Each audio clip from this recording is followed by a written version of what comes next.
Hi Virgo, I hope you guys are doing great. Welcome to your deep career read for like the last 2 weeks of June into the beginning of July is really what I meditated on.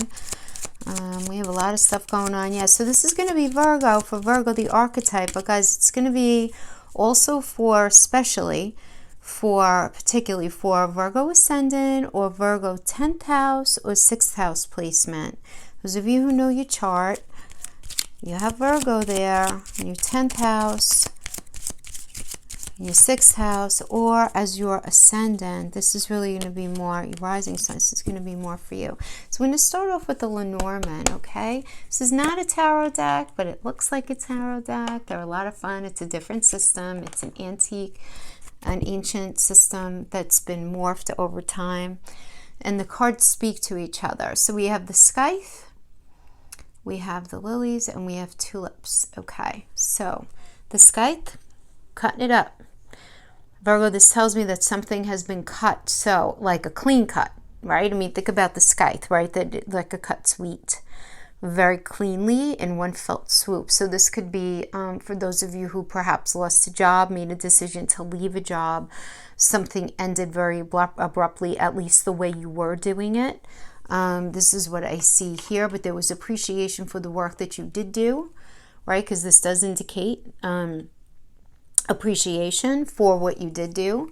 With the tulips are all about appreciation, right? I mean, back in the Victorian era, that's how people actually showed appreciation to people, is that would be their form of communication, was to send the tulips.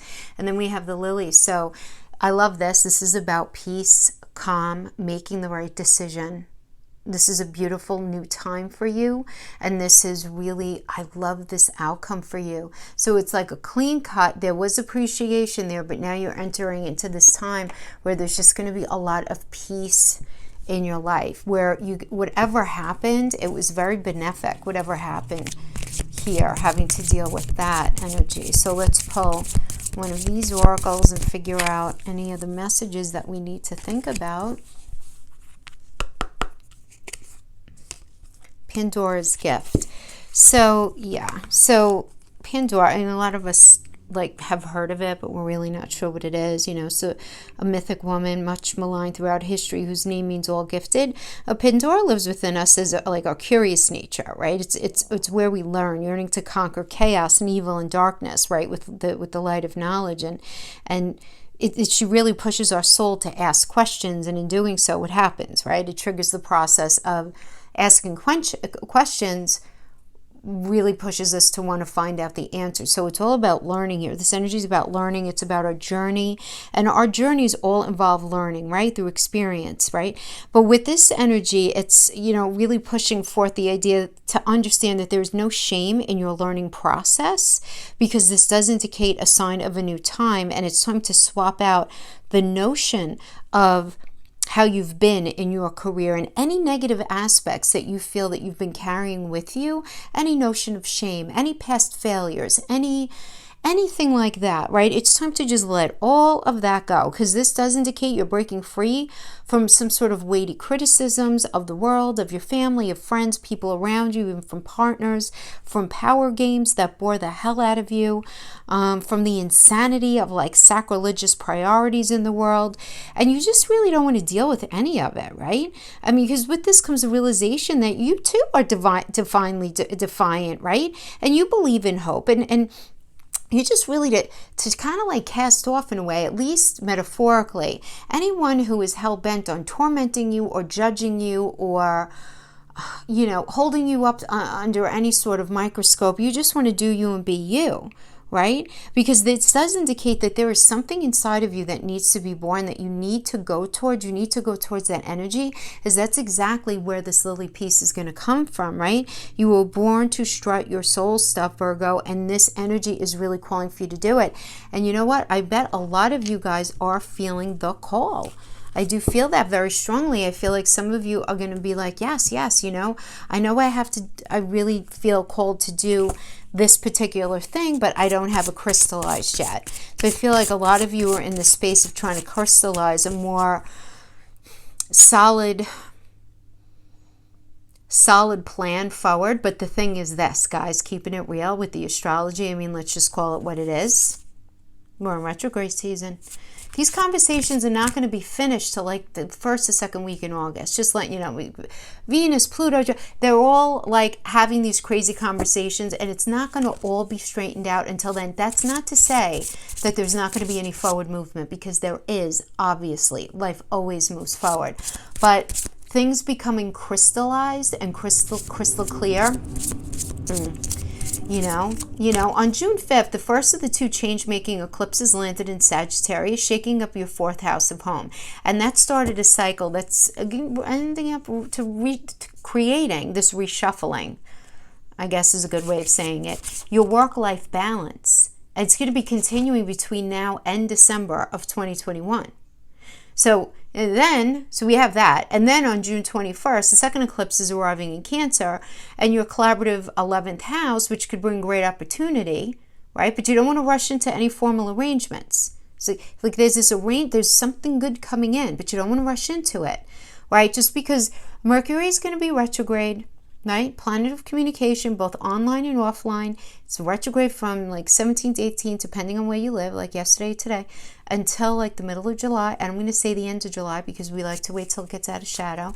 Doesn't mean you can't have the conversation about something new. It doesn't mean that you guys can't negotiate. It doesn't mean any of that. But what I feel the retrograde is just going to be slowing things down. So just take, a liberty with that, where you're reading the fine print of everything, right?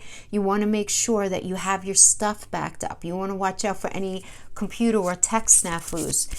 Crashes or lost files are the last thing that you guys need right now, right? Last thing that you need. And then on the 27th, we have Mars entering Aries for an extended trip, heating up your 8th house of joint ventures, investment, long-term finances until January 6th. So that's really great, especially for those of you who are entrepreneurial or who are in business with somebody. Really, really good stuff. Now, you might feel stressed about some sort of large expense that comes due, but that's going to be very motivating for you to get some sort of new revenue stream coming in. Necessity is the mother of invention, right? So I feel like that's definitely going to be playing a role here for you. We have Pluto. Pluto's all about transformation. So I really like that. Awesome. Let's see what the Astro Dice have to say. We have Libra. We have 8th house. We have the Sun. Okay, let's listen. The Sun. Where is your ego, for good or bad, getting in the way right now? Because we have good ego and bad ego, right? You want to make sure that you're being valued and what it is that you're a part of. You are being valued. Going back to Pandora's gift. People don't like how you be. You got to stick your tongue out at them and say, I'm going to do things my way, right? Really, definitely hone in on your Sinatra there, right? You have to do it your way. But at the same time, you don't want to end up cutting an idea or a person off at the knees, right? So you do want to pay attention to your ego. Right? And then we have the 8th house energy. So it's really time to really strip off another layer of yourself to really show what's underneath. And you might be scared, but this is a call for you to climb down into a deeper level of vulnerability and intimacy with yourself. And don't allow yourself to stay small in your career anymore, Virgo. No more. That's done. And I like that we got this 8th house because we also have this connected with your astrology very strongly. So this is you do not allow yourself to stay small anymore. Yeah, and then we have Libra, and Libra is all about fairness, right?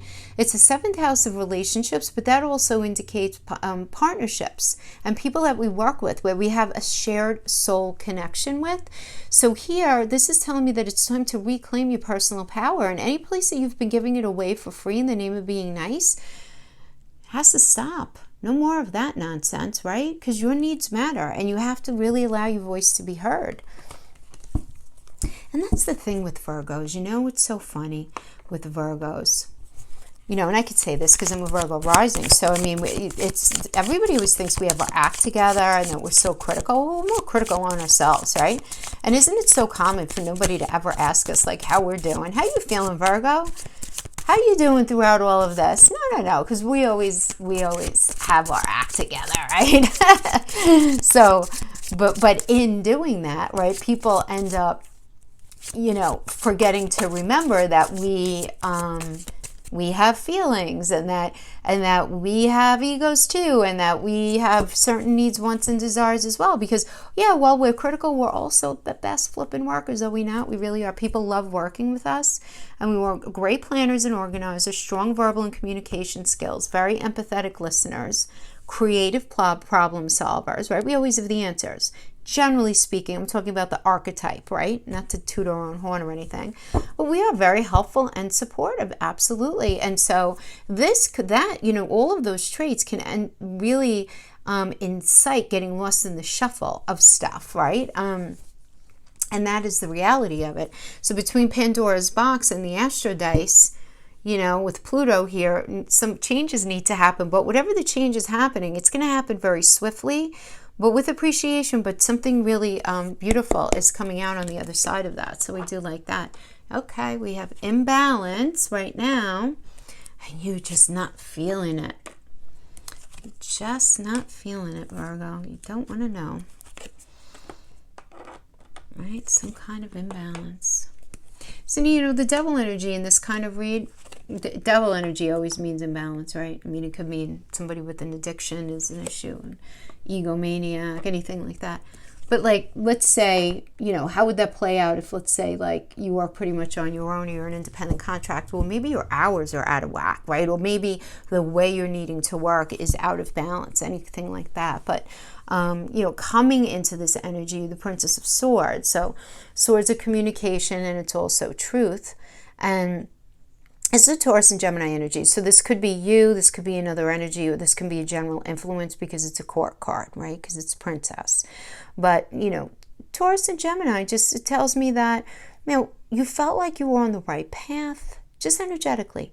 You did feel like you were doing something where you were forging ahead. You were making money. That's Taurus energy. You were feeling pretty good about it. Taurus is ruled by Venus. Gemini is all about truth of a matter. Some of you may have been working, doing something online, something in the communication field, advertising, writing, marketing, teaching, any sort of development like that.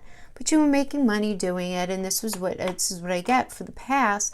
Coming into this, now you just see the whole damn thing very out of whack. Everything's out of balance. We get the Knight of Cups reverse, so just not feeling it, right? There is just this idea of right now things are not moving forward. Aquarius is about doing things out of the box. It's ruled by Uranus, which rules the future, in a way that you feel like is going to bring you on a path that's going to serve your dream, right? Because Pisces is all about that 12th house energy where we allow ourselves to go there, and we allow ourselves to dream and really tap into that. And you just that's crossing with the level of imbalance here. Now, again, the devil energy, some of you may be dealing with a Capricorn, because the devil energy is a Capricorn, and Capricorn does rule work, right? So this could just be a general not feeling connected to your work, guys. That's going to resonate with some of you. For others of you, you may be dealing with an energy at work who's out of whack, who's very self-absorbed, who's really greedy. They could be dealing with some narcissistic tendencies, anything like that, where there's this out of balance. Now, others of you can just be experiencing this as a general energy, because I will say 100% that this whole COVID pandemic, shutdown, weird working, no working, whatever it is, if that is not devil energy, I don't know what is, because that is in every way imbalanced. So it's the imbalance of work, and however that's going to resonate with you. But that's the foundation right now, where there's just all kinds of just general imbalance having to do with work. But now, in your crowning energy here is the Eight of Coins. The Eight of Pentacles is Sun and Virgo, and I like this because this is about, this tells me that you're in the process of saving your money. You're in the process of getting your act together, paying off bills, maybe saving for a home, maybe saving for something in your personal life. You were climbing, you were going in a good way. You weren't there yet. Because the funny thing, when we have the sun, it's Sun in Virgo. When we get the sun is not about, a lot of people think, oh, the sun is fabulous. It is fabulous, but it's not a pot of gold. It's giving us the tools that we need to get there. Do you know what I mean? So it's you are on your path. You are on your way. Foundation energy here, we have the Knight of Coins, though, in reverse. So I just feel like, as a general influence, because it's a Knight is a court card, so let's just read this as a general influence first. Leo and Virgo in reverse, this just tells me, you just really weren't feeling very connected, right? Remember, Leo's the landlord of the 5th house, and the 5th house of fun. It's what we do that we feel very passionate about. And it's like what we're doing something that we feel passionate about, where we're making money at it. And you were just you started to feel like, oh, you know what? I really don't feel connected to this anymore. I'm not feeling very passionate about it. I'm just not feeling the same. Now for others of you, the Knight of Coins energy can indicate you dealing with an energy that has an ego out of control, where there is ego when it comes to money. And somebody who just didn't want to pay you what you were worth. Somebody who didn't want to pay beyond anything that they would need. Okay? So that's how you might resonate with it as a person. Now, if this is you, this could be you where you're realizing the money is just simply not coming in. It's just the money's not there. And it's really messing with your ego. It's really messing with your sense of self-worth and how you view yourself. So depending on how you resonate with it, you take it however that best resonates, because this is still a general reading. Now, representing you right now, we have the 10 of Cups reversed. Now, look, the reversals, we're energetic beings. We could turn these around. I'm not even going to say whenever we want. Sometimes some time has to pass, and we need to work through things, right? Some cards are like that, and this happens to be one of them.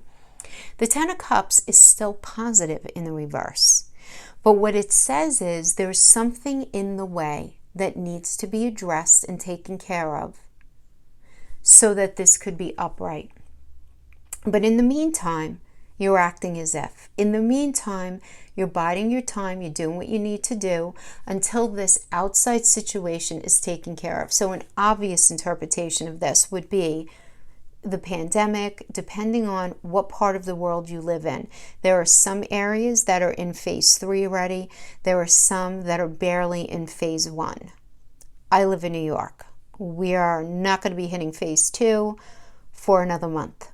So it's depending on where you are, and depending even in my own state, depends on where you are, right? So it's just this idea of not yet. Now, this could also be, let's say you're in phase 3 and everything is going along fabulously and all of that. That doesn't mean that the economy in the world and everything is exactly where it needs to be. But what I like about this, guys, is that it's still benefic, even in the reverse. It's just a not yet. This thing has to be addressed. And that's what I'm getting here. I'm getting that, you're ultimately going to end up in this 10 of Cups energy, because it's very much the Lily energy, and the Lenormand is very much that cup energy, which I like. Now, here we have the moon, okay? So when we have the moon, this is like what somebody thinks and feels rather in private. Now, this is not you. This is an external energy to you. So when we have the moon, it's like kind of what's going on underneath the surface. But when we have it reversed, whatever's underneath the surface is coming to light. So this is where you're finding out some very harsh truths about the situation that's going on out there having to do with your career. So there is going to be some sort of notification of something, right, that you have not been privy to up to this point, but is going to be released. You're going to find out that something is coming in, okay? Something is coming in. Now, in your fear, we have the 7 of Cups in reverse. So, yeah, you're afraid of making a decision, right? You know that there's change here. This is a Venus and Scorpio energy. You know there's change. You know it's in 5 of the Cups. You don't know it's a 2. The reverse means the same as the upright with the 7 of Cups here. It's just a little more hesitation and greater confusion. The caveat with this card is you want to make sure that you don't have rose-colored glasses on, that you're seeing any red flags that might be, there. Where, in other words, it's like, let's say you have an idea in your head and you have yourself in your mind, like you're manifesting it for yourself, right? And you see yourself doing this and everything looks great in your mind's eye, right? But you have to take that and transition it into the 3D somehow, right? And really try to keep one foot grounded and say, all right, where can I maybe troubleshoot here? Like, where might there be issues later on? So there's going to be a lot of marinating going on in this energy, which I like for you. It's going to be a lot of planning, a lot of figuring out, right? Again, because it's Venus and Scorpio. You know, Venus is a great career energy. It really, really is, because it's about, it's not only a money plan, it's not only love, but it's also about, you know, everything that we value, especially our self-worth. That's where our self-esteem hangs out, right? And you feel the change. Scorpio is ruled by Pluto, right? And Pluto is all about transformation, right? It really is. So we have the moon, and that's your fear. And now this is the outcome of this, is the Seven of Coins in the reverse. So this tells me, Seven of Coins, this is a Saturn and Taurus energy, okay? So this tells me that Saturn is always about restriction. So there's going to be restriction in being able to move forward into this new cycle right now. There just is. And we have two consecutive cards that indicate the same thing, because then we have in the near future, we have the Fool reverse. Fool is a great energy. In the reverse, it just indicates that right now, you're not able to get onto that new path, that uncharted path that's meant for you. You're not able to. The Fool is a Uranus energy. It's the future, right? But you're just not able to get into, onto that path right now. Now, for some of you Virgos, your future may entail technology. Now, if it's not technology front and center, it's at least the technology that we communicate, right, with. What I mean by that is this could mean anything from building computers, fixing computers, coding, to any kind of social media, right? That would be more of a Mercury energy, right? But technology is what I'm feeling here. But I digress, right? Regardless, it does rule the future. So this tells me that there's going to be a pause, at least the end of June into the beginning of July. But again, going back to this idea of marinating, it's so important, especially around the end of the month, guys, around the 27th, you guys start to crystallize this vision of where you want to take your life. Because even though things aren't going to be coming front and center by the end of the month, the seed should really be planted at the end of the month, and you're going to cultivate this now until the beginning of January. You're going to just see the layers sort of revealing themselves as we enter into the winter time. So really, really good stuff. Really good stuff. So guys, I hope these messages were helpful for you. And thank you so much for joining me. I'll see you guys next time. Take care. Bye-bye.